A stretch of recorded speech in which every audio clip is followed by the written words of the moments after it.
বরুথনী একাদশীর দিন সকাল সকাল স্নান করে ঘুম থেকে উঠেই রেডি শেডি হয়ে চলে আসলাম ঠাকুর ঘরে।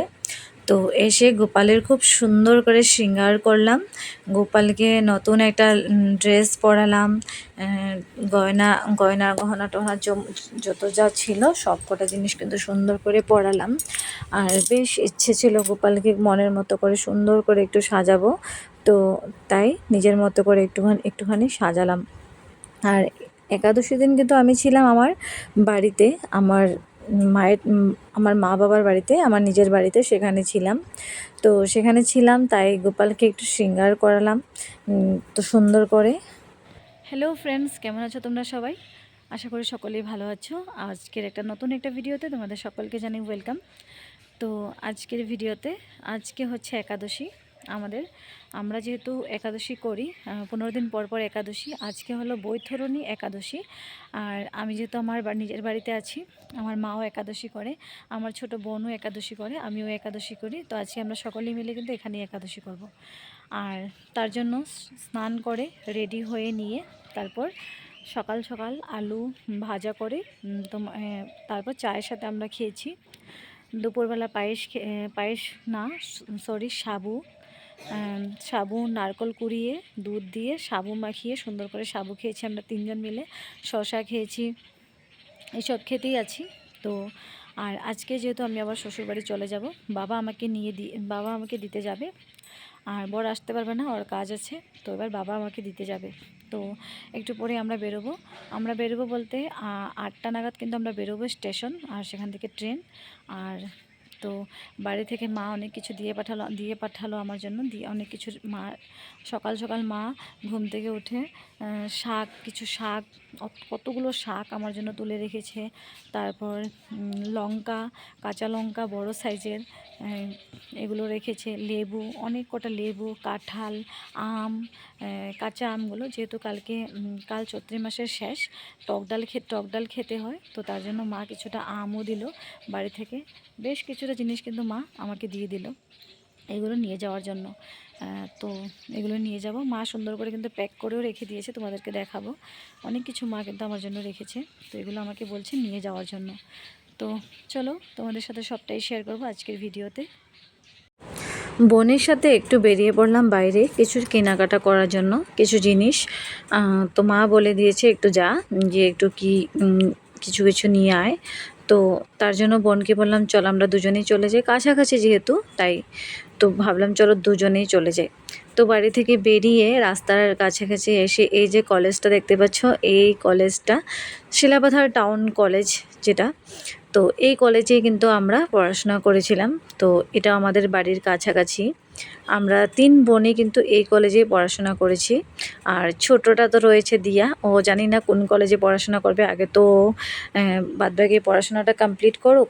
তো এই কলেজে আমরা পড়াশোনা করেছি, অনেক স্মৃতি জড়িয়ে আছে এই কলেজের মধ্যে দিয়ে। তো তার জন্য একটু ভিডিওতে নিলাম, ভাবলাম তোমাদের সাথে শেয়ার করি। অনেকবার এসেছি কিন্তু ভিডিওতে নেওয়া সেভাবে হয়নি।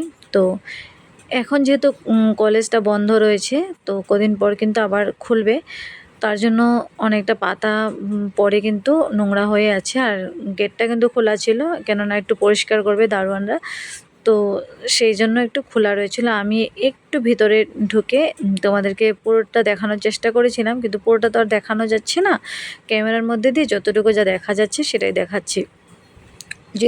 প্রথম যেটা গেট তোমাদেরকে দেখিয়েছিলাম এটা হলো সিনিয়র, আর এই যেটা গেট এটা হচ্ছে জুনিয়র, যেটা আমরা 11-12 যেটা পড়াশোনা করেছি সেটা হচ্ছে এই গেট দিয়ে ঢুকে এই সাইডের যেটা, সেটা হচ্ছে, এটার নাম হচ্ছে সিনিয়র সেকেন্ডারি কলেজ বলে। তো সেটাই। তো তারপর কেনাকাটা করে তো চলে আসলাম বাড়িতে। আসার পর মা আমার জন্য অনেক কিছু প্যাক করে রেখেছে, তোমাদেরকে প্রথমেই বলেছি। এই যে লাউ, এটা কিন্তু মামা বাড়ি থেকে বলেছিলাম দাদাকে, প্রচুর লাউ আছে, তাই দাদাকে বলেছিলাম নিয়ে আসবি আমার জন্য একটা। তো আমার জন্য একটা লাউ নিয়ে আসলো দাদা। লাউটা কিন্তু খুব ভালো খেতে, আর যেহেতু বাড়িতে লাগানো নিজের সেভাবে সার টার পড়ে না, তো খেতে কিন্তু খুবই ভালো হবে। এখানে কিন্তু মা কিছুটা শাক তুলে দিয়েছে, তো শাকও নিয়ে যাব।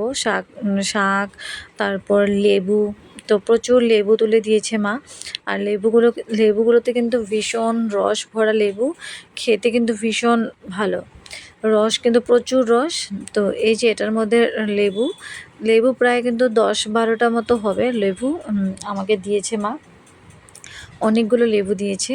তারপর এখানে তোমার রয়েছে আম, কাঁচা আম, ছোট ছোট আম, কাঁঠাল, সবজি খাওয়ার জন্য এই ছোট ছোট কাঁঠালগুলো, কচি কচি কাঁঠালগুলো তরকারি খাওয়ার জন্য কিন্তু ভীষণ ভালো। তার জন্য কাঁঠালও 4-5টে কাঁঠালও দিয়েছে, কাঁঠালও কিন্তু বেশ কিছুটা দিয়ে দিয়েছে মা। বলেছিলাম এত লাগবে না, বললো যে নিয়ে যা, কে খাবে। তো মা কিন্তু সেভাবে খায় না, তো দিয়ে দিয়েছে আমাকে। আর শাক কিন্তু 2 রকমের শাক দিয়ে দিয়েছে, তো নিলাম। আর এটা তো মনে হচ্ছে কাঁঠাল, তারপর ছোট ছোট আম। আম যেহেতু এখন একটু একটু করে বড় হচ্ছে, তো যেহেতু টক ডাল খেতে হবে আম, তার জন্য আম একটু নিয়ে নিলাম। মা অনেক কিছু দিয়েছে। তো তারপর সন্ধেবেলা বসে আছি, মায়ের কাজ করবে বলে সব কিছু রেডি করছে। আর আমি বসে বসে এখানে নেল পলিশ লাগাচ্ছিলাম। অনেক দিন ধরে কিন্তু হাতে সেভাবে নেল পলিশ লাগাই না, কেমন শুষ্ক শুষ্ক হয়ে যাচ্ছে হাতগুলো, তাই তাই বসে আছি। তাই বোনকে বললাম তোর নেল পলিশটা নিয়ে আয়, তো আমি একটু লাগাই। তো আমি একটু হাতে নেল পলিশ লাগাচ্ছিলাম, তো তার মাঝখান দিয়ে ও কিন্তু ভিডিওটা নিল। আর তোমাদের সাথে শেয়ার করেছিলাম 2 দিন আগে আমি কিন্তু চুলটা কাটিং করেছিলাম, তার জন্য লুকটা একটু চেঞ্জ হয়েছে আমার। আর আমিও ভীষণ খুশি আমার লুকটা একটু চেঞ্জ হয়েছে। আমার অনেক দিনের ইচ্ছে ছিল আমি চুল কাটবো। আজকে বিয়ের 1 বছর না হলে তো চুল কাটতে হয় না, তো 1 বছর আমি চুল কাটিনি। আর আজকে বিয়ের কিন্তু 1.5 বছর হয়ে গিয়েছে, কিন্তু চুল আমার কাটা হচ্ছে না। আমি কাটবো বলে কিন্তু কাটা হচ্ছে না। ফাইনালি বাড়িতে গিয়ে চুলটা কাটিং করেই আসলাম। তো কাটিং করার পর তো লুকটা আমার একটু চেঞ্জ হয়েছে, তাই একটু ভালো লাগছিল। আর নেল পলিশের কালারটা কিন্তু ভীষণ মিষ্টি একটা কালার ছিল, খুব যত্ন সহকারে আমার বোন এই নেল পলিশটা চুজ করে নিয়ে এসেছে। আমার কালারটা খুবই ভালো লাগছিল বলে আমি নেল পলিশ একটু লাগিয়ে নিয়েছিলাম। আর সব সময় না আমি একটু অন্য অন্য নেল পলিশ লাগাই, সিলভার কালার, গ্রিন এসব লাগিয়ে থাকি। তাই হট করে একটু পিঙ্ক কালারের নেল পলিশ লাগাচ্ছিলাম, তাই আমার নিজেরও ভালো লাগছিল, লুকটা একটু চেঞ্জ হয়ে গিয়েছিল, তাই ভালো লাগছিল। তো পুরোপুরি নেল পলিশ লাগানোর পর এই হচ্ছে আমার হাতের লুক। কেমন হয়েছে তোমরা একটু কমেন্ট করে জানাবে, হাতের এই লুক কেমন হয়েছে নেল পলিশের।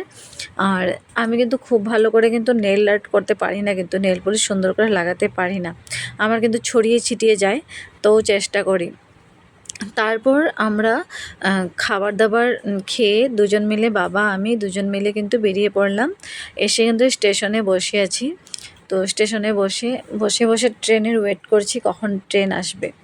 তো ট্রেনের ওয়েট করছি আমরা। আর এদিকে ট্রেন হচ্ছে তোমার 9টা 10-15-তে আসবে ট্রেন। আর আমরা চলে এসেছি 8টা নাগাদ, কিন্তু 8টা 10-15-তে আমরা চলে এসেছি। তো এসে এবার একটু যেহেতু ট্রেনের ব্যাপার একটু এগিয়ে আসা ভালো, তাই এগিয়ে চলে এসেছিলাম। এবার স্টেশনে বসে আছি। তো ফাইনালি ট্রেনও আসলো, ট্রেনে আমরা উঠেও পড়লাম। আর গুয়াহাটি এসে কিন্তু পৌঁছেও গেলাম। এখনও পর্যন্ত পৌঁছায়নি, পৌঁছাবো, তবে রাস্তাতেই আছি। এটা কিন্তু পরের দিন সকালের ভিডিও, সকাল হয়ে গিয়েছিল যেহেতু সেখান থেকে রাত 8টাতে 8:30টাতে আমরা বেরিয়েছি। সকাল 8:30টাতে এসে কিন্তু প্রায় গুয়াহাটি পৌঁছাবো। এটা হচ্ছে তোমার এটা একটা ব্রিজ, সরাইঘাট ব্রিজ এটা। তো সকালের দিকটা একটু ভিডিও নিয়ে নিচ্ছিলাম। তারপর শ্বশুরবাড়িতে চলে আসার পর অনেকক্ষণ পর শাকগুলো দেখছিলাম একটু শুকিয়ে যাচ্ছে, প্লাস্টিকে যেহেতু বাঁধা ছিল, আর এভাবে বেঁধে ভালো করে মা দিয়ে দিয়েছিল। তো যেহেতু ওগুলো বাঁধা ছিল আর একটু কালো কালো হয়ে যাচ্ছে, এগুলো নষ্ট হয়ে যাবে বলে আমি প্লাস্টিক থেকে বের করে এগুলো কিন্তু ভালো করে একটা থালাতে কিন্তু ঢেলে নিচ্ছিলাম। এবার ফ্রিজে ঢুকিয়ে রেখে দেব, যেহেতু একাদশীর পরের দিন এসে পৌঁছালাম। সেদিনকে আর খাওয়া হবে না শাকগুলো, সেদিনকে যেহেতু টক ডাল খেতে হয়, দুপুরে কিন্তু ভাত খাওয়ার নিয়ম নেই। তো তার জন্য দই চিড়ে খেতে হয় দুপুরে। তো তার জন্য শাকগুলো আমি ভাবছি এগুলো তো নষ্ট হয়ে যাবে, এগুলোকে একটা ব্যবস্থা করা যাক। তো এগুলো ভালো করে বের করে ভাবছি এগুলোকে ফ্রিজে ঢুকিয়ে রেখে দেবো। তো ফ্রিজে ঢুকিয়ে রেখে দিয়েছিলাম। সবথেকে বড় ভুল যেটা করেছি, এটা কিন্তু প্লাস্টিকে বেঁধে আমার কিন্তু ফ্রিজে ঢুকিয়ে দেওয়াটা উচিত ছিল। সেটা না করে প্লেটে এভাবে ওপেন করে আমি যেহেতু দিয়েছি, তাই কিন্তু এগুলো একটু শুকিয়ে যাচ্ছে যদিও বা, তাও কিন্তু ফেলা যায়নি, এগুলো কিন্তু খেয়ে নিয়েছিলাম। আর এই যে দেখতেই পাচ্ছ কাঁঠাল, কতগুলো কাঁঠাল হয়ে গিয়েছে এখানে। বাড়ি থেকে মা প্রায় 4টে-5টা তো কাঁঠাল দিয়েই দিয়েছে। আর আগেরও এখানে কাঁঠাল ছিল, লাউ ছিল, আর আমার মাও দিয়ে দিয়েছে। তো অনেকগুলো হয়ে গিয়েছিল। তো কিছু না, খেতে হবে। খেলে তো 2 দিন খেলেই শেষ হয়ে যাবে। এগুলো কোনো বড় ব্যাপার না, শেষ হয়ে যাবে। শেষ হওয়াটাই মোট কথা। নষ্ট না হয় যেন, খেয়ে শেষ হয়, তো সেটাই সবথেকে বড় ব্যাপার। তো তার জন্য আর কিছু কোনো প্রবলেম নেই, সেভাবে তো রেখে দিয়েছিলাম। লাউয়ের সাইজগুলো দেখতে পাচ্ছ তো, কি সুন্দর লাউয়ের সাইজগুলো। আর এই তিনটে লাউই কিন্তু বাড়ির লাউ। এই 2টো লাউ কিন্তু আমি আনিনি, এই ছোটো লাউটা কিন্তু আমি এনেছিলাম, কিন্তু সবকটাই কিন্তু বাড়ির লাউ।